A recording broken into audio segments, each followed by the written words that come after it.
The fluorescent lights of County General Hospital hummed overhead as Keisha Washington scrubbed down the floors of the executive wing. 3 a.m., the graveyard shift.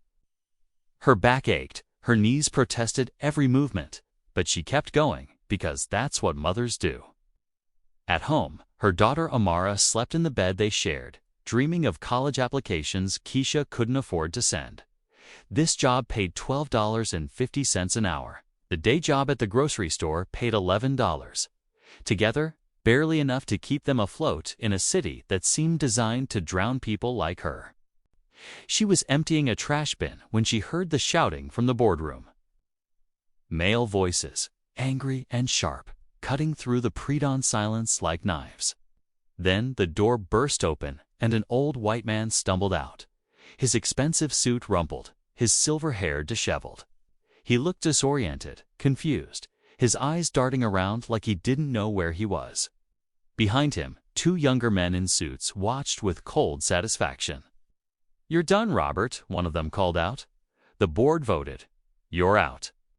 Security will escort you when the sun comes up." The old man swayed on his feet, gripping the wall for support. Keisha kept her head down, kept scrubbing. Rich people's drama wasn't her business. She'd learned long ago that invisible was safest when you cleaned up after people who made more in an hour than you made in a year. But then the old man collapsed, dropped to his knees right there on the floor she'd just cleaned, his hands shaking, his breathing ragged. The 2 younger men laughed, actually laughed, and disappeared back into the boardroom. Sir Keisha's voice came out softer than she intended. "You okay?" He looked up at her with eyes that were suddenly, terrifyingly vacant. "I don't. Where am I? Who are you?" Keisha had seen this before. Her grandmother, before she passed, had moments like this. Confusion, disorientation, the mind retreating from trauma or illness.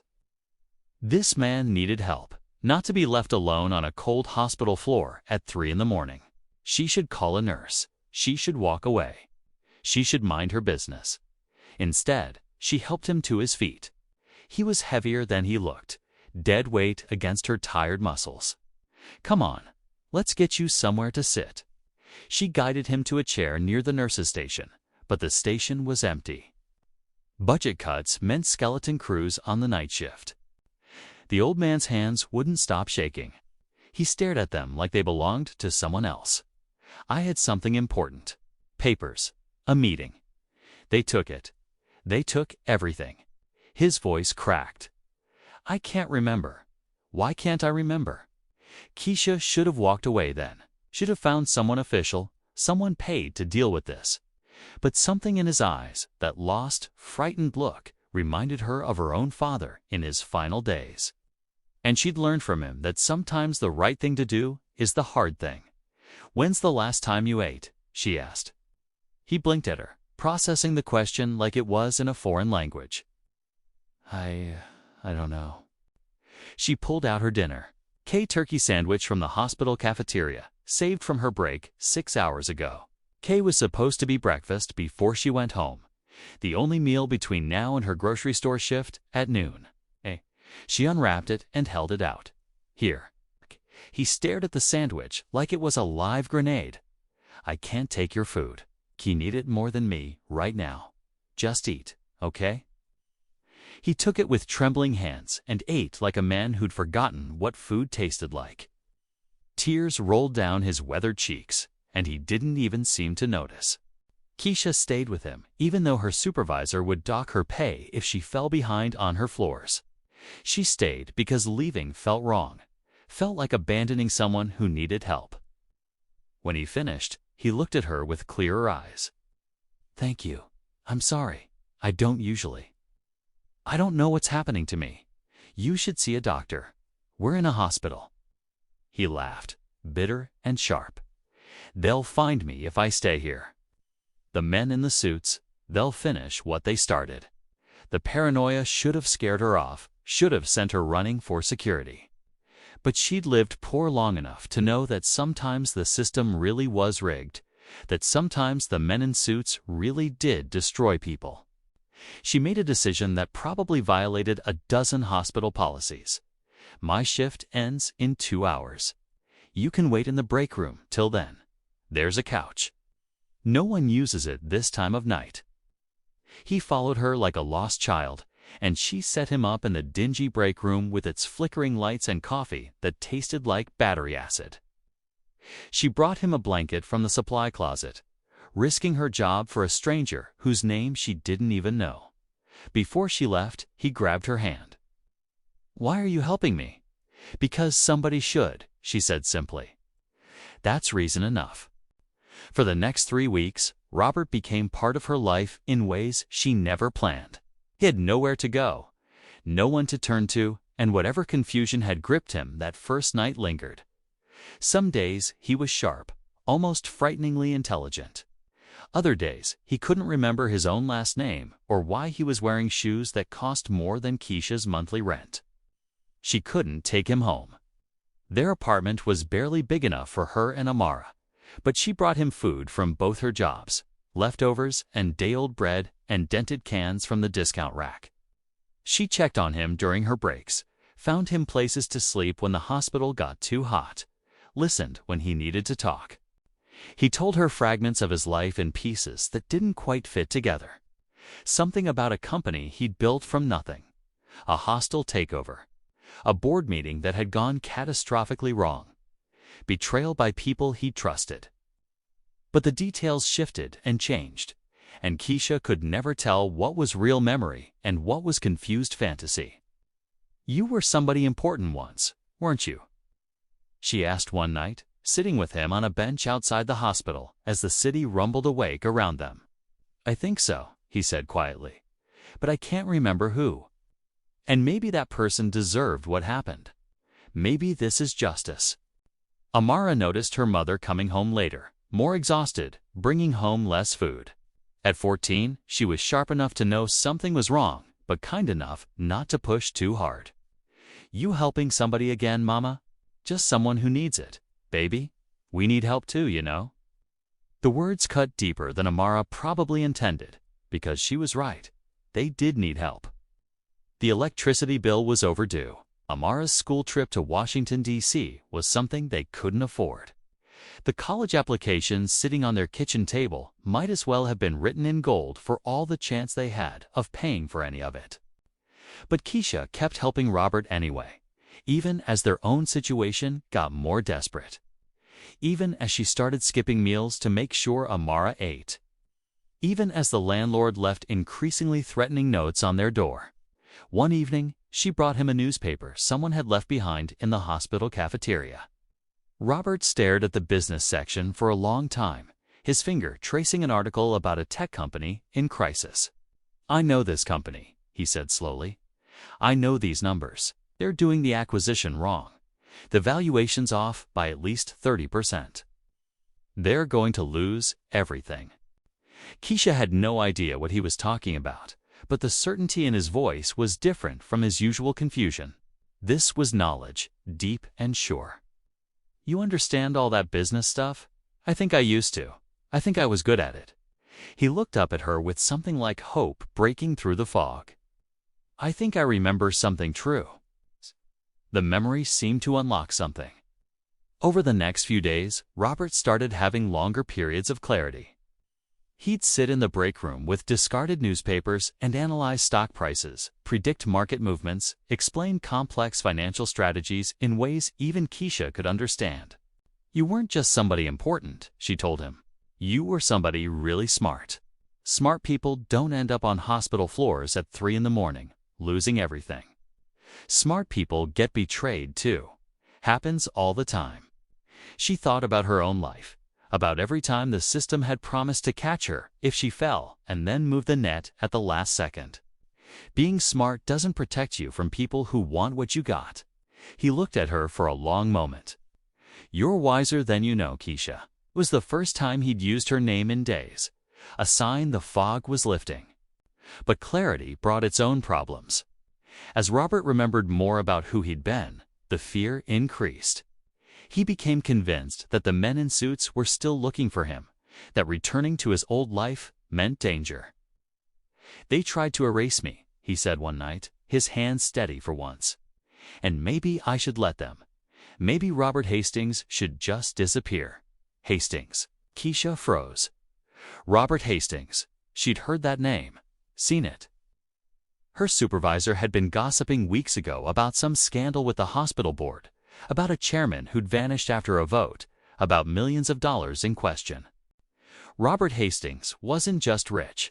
He was hospital-built-a-new-wing-his pocket rich. He was his face on the plaques in the lobby rich. He was she single quotes d-bin-helping-a-man-who-could-by-her-entire-neighborhood-without-noticing rich. That's you. Her voice came out strangled. You're Robert Hastings. He looked at her with such sadness. I don't know what I am now. Everything clicked into place. The expensive suit that first night. The way he talked about companies and boards and acquisitions. The fear of the men in suits. This wasn't paranoid fantasy. This was real. You need to go back, Keisha said, even though part of her screamed not to push him away. You've got a life. People looking for you. Resources. I have enemies waiting to destroy me. The board voted me out, took my company, my legacy. They probably think I'm dead by now. Maybe that's safer. Safer for who? What about your family? He flinched like she'd hit him. I don't remember having anyone who cared. All I remember is the betrayal. But Keisha had seen the medical wing with his name on it, had seen the charity ward he'd funded. Men who built those things had people who loved them. She made a decision that scared her more than anything she'd done in her hard life. She was going to find out who Robert Hastings had been and make sure he got back to it, even if it meant losing the strange, unexpected friendship that had become important to her. Even if it meant he'd return to his world and forget she existed. The next day, during her lunch break from the grocery store, she went to the library and searched everything she could find about Robert Hastings. And what she found broke her heart. Robert Hastings wasn't just rich. He was self-made, born to a single mother in the projects, worked his way through community college, built his company from a basement startup. He'd funneled millions into programs for underprivileged kids, into medical research, into affordable housing. He had a daughter, Elizabeth, who'd been frantically searching for him since his disappearance. The articles showed her tearful press conferences, her desperate pleas for information. The hostile takeover hadn't been clean. His business partners had fabricated evidence of mental incompetence, used a moment of confusion during a stressful board meeting to paint him as unfit. They'd stolen his company while he was vulnerable. And she'd found him, this good man who'd been destroyed by greed. And she'd been feeding him day-old sandwiches while his daughter thought he was dead. Keisha printed everything, spent money she didn't have on copies, and brought them to Robert that night. She spread them out on the break room table like evidence in a trial. This is who you are. This is what they took from you. He stared at the articles, at the pictures of himself looking powerful and confident and whole. He stared at Elizabeth's face, and tears rolled down his cheeks. My daughter. I forgot I had a daughter. She's looking for you. She never stopped, Keisha said gently. You have to go back. You have to fight. I can't, Robert whispered. I'm broken. You're traumatized, not broken. And you have something they don't expect. She tapped the articles about his philanthropy. People who care about you, not your money. It took another week for him to believe her. A week of rebuilding his confidence while her own bills stacked up. Finally, Robert agreed. They called Elizabeth from a payphone. His hand shook so badly Keisha had to dial. Hello, Elizabeth, Robert said, voice cracking. It's your father. The sound on the line was raw relief. 2 hours later, a black town car arrived. Elizabeth ran to Robert and held him as if afraid he might vanish again. Over his shoulder, her eyes found Keisha. You found him. You kept him safe. I just did what was right. Elizabeth took her hand. Ms. Washington, I owe you everything." At a cafe, Elizabeth listened as Keisha told the story, finding Robert, sharing meals, protecting him, helping him remember. Elizabeth wept. "They declared him incompetent," she said fiercely. "But he isn't, and we'll prove it." "What will you do?" Keisha asked. "Fight," Robert said. "For my company, hey, and for the people they'd hurt." He looked at Keisha. "And for you." "I don't need anything." "Yes, you do," Elizabeth said gently. "Your daughter. Your sacrifices. Let us help." Keisha hesitated, then whispered, "Amara wants to go to college. Pre-med. She has the grades, not the money." "Done," Elizabeth said. "Full ride." "There's more," Robert added. "Our foundation needs someone who understands struggle. Someone like you."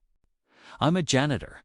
"You're a woman who saved a life with compassion," Robert said. "That matters." The offer was $85,000 a year. Benefits, education paid. For the first time in years, Keisha could breathe. "I don't know what to say." "Say yes," Elizabeth urged. "Say you'll let us balance the scales. You gave my father his life back. Let us give you yours." 3 months later, Keisha stood in front of the hospital she used to clean, but this time she walked through the front entrance instead of the service door. She wore a new suit, professional and sharp, her name on a badge that read Program Director, Hastings Foundation. The board had been forced to reinstate Robert after evidence of their fraud came to light. The men in suits who'd tried to erase him were facing charges. Justice, slow but sure, was being served. But the real victory was smaller, more personal. Amara had been accepted to 3 universities, full ride to all of them. Her choice entirely her own. Keisha had an apartment with 2 bedrooms, heat that worked, and a refrigerator full of food. She was finishing her degree online, discovering she loved learning when she wasn't exhausted. And Robert had become family in ways that transcended circumstance. He had dinner with them every Sunday, played board games with Amara, told stories about building his company from nothing that made her daughter's eyes shine with possibility. "You know what I learned?" Rube said one Sunday evening, helping Keisha clear the dishes while Amara studied nearby. "Losing everything was the best thing that happened to me." "How so?" "It showed me who I was without money or power. And it showed me who you were. The people who help when they gain nothing, those are the ones who matter. You restored my faith in humanity." Keisha smiled, thinking of that first night, sharing a sandwich she couldn't afford. "I learned that kindness is never wasted. Even when it costs you. It always comes back, just not how you expect." Robert hugged her. "Thank you for seeing me when I was invisible." "And thank you," she whispered, "for reminding me that helping isn't foolish. It's everything." Amara looked up and smiled at this family built on second chances. Life didn't stop there. A year later, the foundation had helped over 2,000 families find housing and work. Keisha's programs succeeded because she understood dignity, not charity. Robert's restored company became known for purpose, launching pipelines for kids from forgotten neighborhoods, kids like he once was, like Amara was becoming. At the annual gala, Elizabeth told Keisha, "You changed everything." "I just shared a sandwich." "No," Elizabeth said. "You shared your humanity. That's revolution." The gala raised $4 million, but the real wealth was measured in families housed, kids educated, dignity restored. Robert told the crowd, "This woman saved my life with a sandwich. She didn't know who I was, only that I was human and hungry." Keisha barely heard the applause. She was thinking about tomorrow, about the people still unseen. The story never ends. It keeps rippling outward, one act of kindness at a time till the world becomes more human.